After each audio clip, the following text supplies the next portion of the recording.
This podcast is brought to you by AutoVision and its new AI assistant, Avery.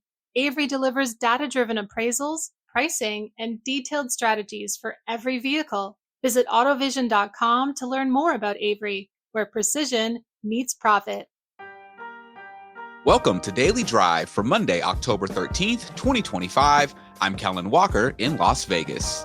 Today on the show, the CEO of supplier First Brands resigns during its bankruptcy process. Stellantis delays its strategic plan amid tariffs and regulatory hurdles, and price hikes loom as import duties erode profits. Plus, Shmuel De-Leon, CEO of Israeli battery consulting firm De-Leon Energy, talks about the safety and performance benefits of solid-state batteries in EVs. This is the hot potato trend in China. Almost every company are jumping into the solid arena. Let's run through all the news you need to know to keep up in the auto industry. First Brands founder Patrick James has stepped down as CEO. Chief Restructuring Officer Charles Moore will step into the role on an interim basis as the auto parts maker advances its Chapter 11 bankruptcy process. The Ohio-based company makes filters, brakes, and lighting systems. It filed for bankruptcy protection in late September, disclosing liabilities of about $11.6 billion. Stellantis will delay the start of its new strategic plan to the second quarter of next year. The move will give CEO Antonio Filosa more time to address major uncertainties in the automaker's key markets. The automaker is grappling with rising trade barriers in the U.S. and evolving regulation in the European Union. In July, Filosa warned that Stellantis faced a $1.7 billion hit from U.S. tariffs in 2025. And General Motors has told about 280 employees at its electric vehicle assembly plant in Detroit that they won't return to work until after the new year. In early September, GM temporarily cut one of two daily shifts building the GMC Hummer EV and Cadillac Escalade IQ at the plant known as Factory Zero. Those workers, along with about 120 who have been laid off since April, were scheduled to return last week, but will instead remain idled through December. The layoffs do not affect production of the Chevrolet Silverado EV and GMC Sierra EV. And those are today's headlines. You can find more details on all those stories at autonews.com. The 2026 model year is loaded with updated technology and fresh designs. It's also an opportunity for automakers to raise sticker prices to cover more tariff costs.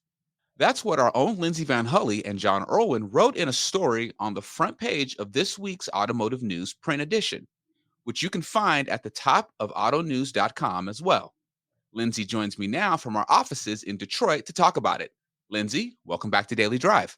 Hi, Cal. So we've been asking for months when automakers would start passing on tariff costs to consumers. What evidence do we have, if any, that these new 2026 models are the beginning of that?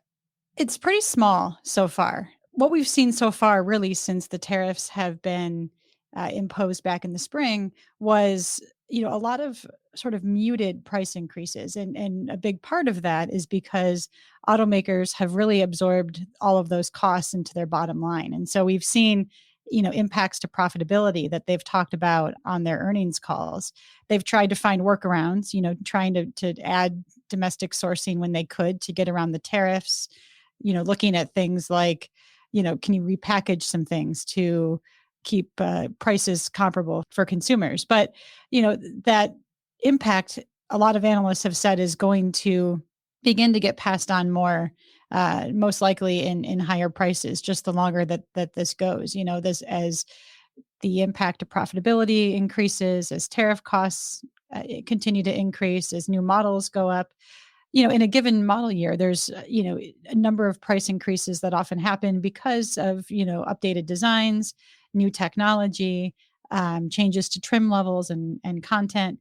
And so the question is, how can they navigate the extra tariff costs as part of that while still keeping their vehicles competitive and not pricing them out of a segment? So far, the increases have been small, but we've seen, Some brands already, talking about, some higher prices, Volkswagen being one of them, talking about, prices on 2026 models rising from about 2% to about 6.5%.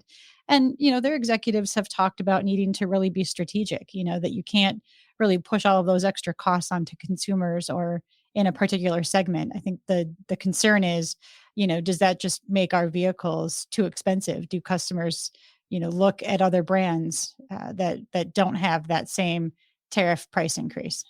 There's already an affordability crisis hitting the industry. What could it mean for the overall market if automakers do pass along those tariffs? I think that's the big question, right? And we saw it in comments from Autos Drive America, where they talked about that already being the biggest concern for automakers. And that's part of why, so many of them have tried to absorb those costs themselves and not pass it on because of that concern about affordability.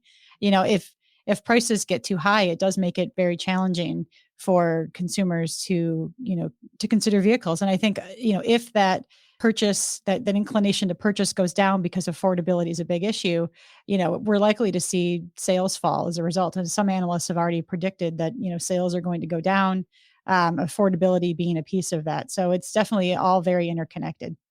Gotcha. Lindsay, thank you so much for joining me. Thanks for having me. Coming up, De-Leon Energy CEO Shmuel De-Leon talks about the state of the solid-state battery race and why the technology is gaining traction in China. That's next on Daily Drive. Automotive News Shift podcast brings you the latest on automotive technology, trends, and transformation. I'm Hannah Lutz. And I'm Molly Boygon. We're the new co-hosts of Shift, and we're excited to bring you new conversations with experts and industry insiders like this one with Larry Dominique, president of LD Management Consulting. I do believe the legacy OEMs are falling into a trap. They've got to find a way to, in some ways, build a new airplane while they're still in flight. Catch Shift, available every Sunday, wherever you get your podcasts. Just when you think you've priced a vehicle perfectly to sell fast, the market changes and potential profit slips through your fingers. After all the work of scouring auction sites, tracking competitor rates, and analyzing market trends, the loss of time and money leaves you frustrated. Meet Avery, your AI assistant from AutoVision. Avery revolutionizes how you acquire, price, and sell vehicles by analyzing every detail, from retail values to market trends. And the best part? Avery doesn't just give you numbers, it explains every recommendation, so you know everything that was factored in.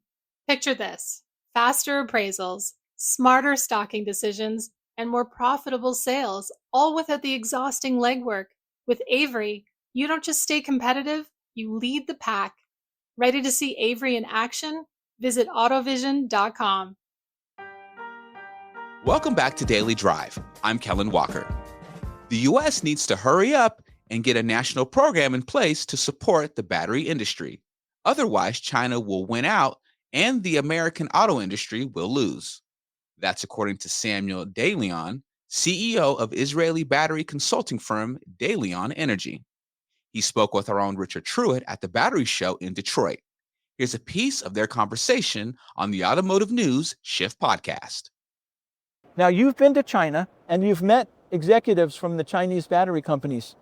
What's your impression of their determination to win the race, to bring solid-state batteries to high-volume, mass-market production? So, to answer that question, we need first to understand what is the motivation to go into solid-state solutions. So, solid-state means that we replace the liquid electrolyte inside the cell by solid solution. You don't have liquid, it means that you don't have leaks. And the next important thing is that the liquid, the electrolyte in the cell, is the only organic material is ice. So if you have a safety event or a fire, it all starts with the electrolyte. Now, if you get rid from the electrolyte, it means that theoretically you have no fires and much safer batteries. However, going into solid state opened the door to use much better anode like lithium metal anode. In that case, we are earning also a high energy density, much higher than the current lithium-ion cell in production in the market. So we are seeing two generations. Generation one, solid-state batteries that are going to use graphite or graphite with small amount of silicon inside, then you will gain safety. And second generation, when you're going to have lithium metal anodes, you will gain much better performance plus the safety to get. Since that's the case, and since solid-state solutions are under development for many years, the Chinese decided to speed up the process. They founded a consortium that including the leading Chinese companies, heavily funded to develop the solid-state technology and to bring it to the market. Since it's difficult to make it, they also decided to have some midterm solutions like semi-solid state, quasi-solid state, and full solid is what we call also all solid.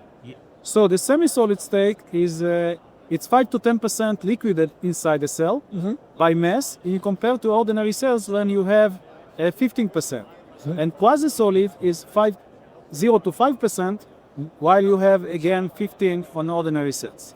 We see that this is the hot potato trend in China in the last few years. Almost every company which are making lithium-ion cells with NMC cathodes are jumping into the solid arena. When I analyze the Chinese market, I can find that we have already first pioneering companies that having a pilot scale like 200 megawatt hour production of solid-state cells. Companies like Farasis, like Goshen. But we also see that the largest companies in the world, CATL, BYD, Eve, those companies also heavily developing solid-state solution with plans to have first pilot production 2027, 2028, and to be with mass production 2030. We also need to talk about the cost. Early days, the cost is high. So it's not going to reach the automotive market at the moment. But with the progress, with the performance and with production capacity, we are going to face within several years a cost that will match the needs of the automotive market, and then we are going to see that there. If I understood your presentation correctly yesterday, another big advantage of solid-state batteries is how much they weigh versus how much density of power that they can contain. Does that mean that electric cars can have smaller battery packs and go further? So the answer is yes. Today, the electric cars in the market are split in general to two types. Vehicles that are using NMC cathode, and in that case we are talking about a long driving range for the car, but the car is much more expensive. More than 50% of the market, those are a car that's driven by LFP cells, and in that case the energy density is much lower, like 60% of the NMC. So the driving distance is again like 60% of the NMC, but the cost is much more affordable. If you are talking about energy density, that's what defines how much is going to be the battery weight. So today the LFP cells are around 160 to 180 watt per kilogram cell level. The NMC is around 300 to 330 watt hour per kilogram.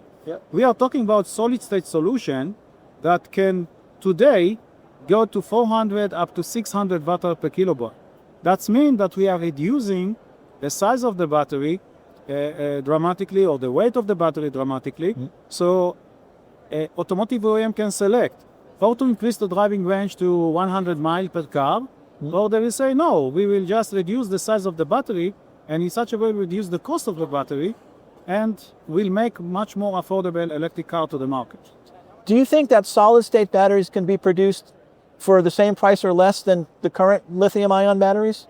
The answer is yes on the long run. Early days, of course, everything is expensive, but with more know-how, more demand, economy of scale, it will take a decade or even a little bit more, but we are going to get into a situation that solid-state batteries have an affordable cost for the automotive industry. The first market to adopt the solid are going to be the military market, electric aviation, or markets that will to pay the cost for supreme performance. Automotive is not one of them at the moment. After your presentation, I walked the show floor looking for solid-state batteries. I went over to the Eve display, and they have everything but solid-state batteries.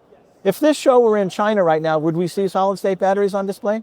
The answer is yes, totally different. In China, we have CLBF This is the largest battery event in the world. It's like 3 times more larger than what we have in the battery show indeed. I was there in last May. I'm visiting that event every year. And many of the leading Chinese cell makers presented solid-state solution, and I showed like 20 companies at least in my presentation yesterday. But there are more.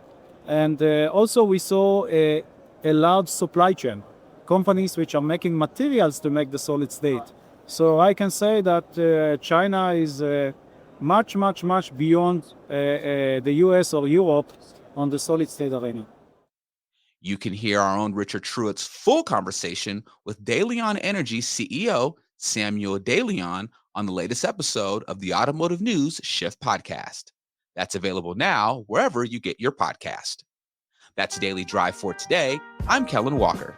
Thanks to Automotive News executive producer Jake Neer, as well as our own Lindsay Van Hully, John Irwin, and Riley Hodder for their reporting for today's podcast. You can get the latest news on tech and innovation, supply chains, and everything happening in the auto industry at autonews.com. Come back tomorrow for a look at Pinewood AI's plan to blitz into the U.S. DMS market. Once they get through with Lithia, the largest publicly traded dealership group in the U.S., they're going to pursue everybody else. We'd love to hear from you. Let us know what you think of the show and the topics we covered today. Send us an email at dailydrive@autonews.com or leave us a voicemail at 313-444-2774. And if you enjoy the podcast, remember to like, leave a review, and subscribe so you never miss an episode.